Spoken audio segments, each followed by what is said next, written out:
Alright guys, welcome to my laundry room. So the first thing we're going to do is just go ahead and flip on the switch for the exhaust fan. I can hear it running, so we're good to go there. We're going to take a look at this dryer. Number one, we'll just open it up, make sure that nothing's physically broken that we can see. Spin that drum a little bit. Seems like the drum does in fact spin. You're going to go ahead and turn it on and just run it a little bit so that you know that it works.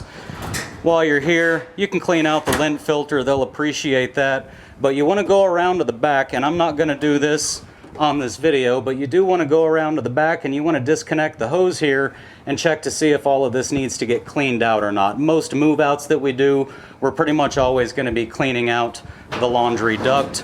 Same thing over here on the washing machine. Just open it up, give it a little spin, make sure everything seems good, you don't hear any grinding. Go ahead and turn it on and run yourself a load just to make sure you don't find any leaks. You also want to come up here to your supply lines, open them and close them, check them for leaks obviously, make sure your drain hose is where it goes in there.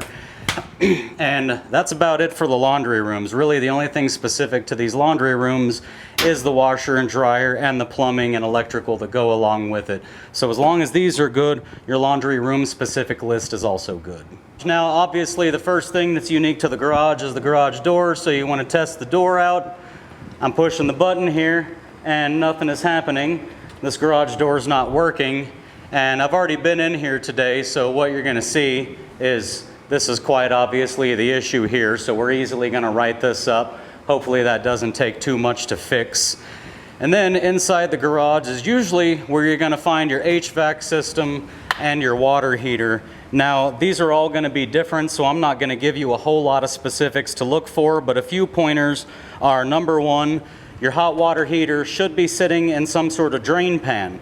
This one is not, so we're going to write that up, and they may or may not do anything about it, but we are going to write it up. You want to make sure that your hot water setting on your water heater is set relatively low as opposed to relatively high, because again, you don't want children burning themselves on full hot water.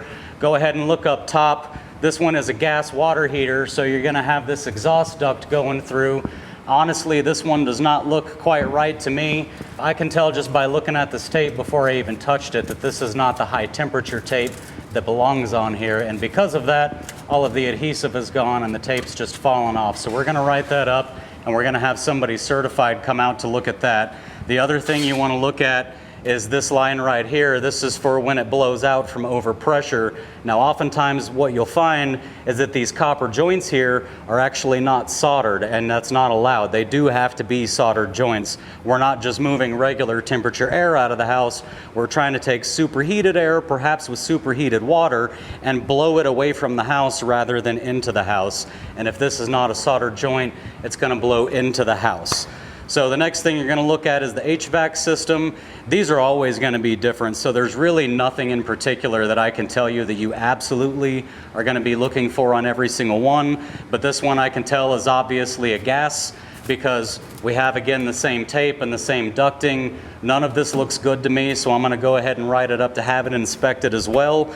And then you're also going to find your filter access usually at the bottom of these. Now there's also some places in the house where you're going to have filters on the ceiling, so you do want to check those and you want to document if the filter is there. Also go ahead and document what size the filter is for future reference, but you want to make sure your filters in the house and at your HVAC unit are swapped out, and they almost never are going to be after people have moved out. And that's honestly about it for the garage. We don't really worry about, for a garage, when you look at these walls, these are unfinished, unpainted walls. That's not something we worry about with garages much, unless the owner of the property just simply asks you to make sure that the garage is in the same shape. And one last thing I did just see, these patches reminded me of it. You're going to look for the water damage down here. Now this is not really all that bad. This is not unusual. I wouldn't worry about that. But sometimes around the HVAC unit, you are going to find some black mold and mildew all over the place. So if you find that, you definitely want to do something about that. And then one last thing on the floor is you want to make sure that the floor doesn't need to be pressure washed. Now if it looks something like Let's say this over here, if it looks like this area, that's not typically something you're going to worry about writing up because garage floors just are dirty.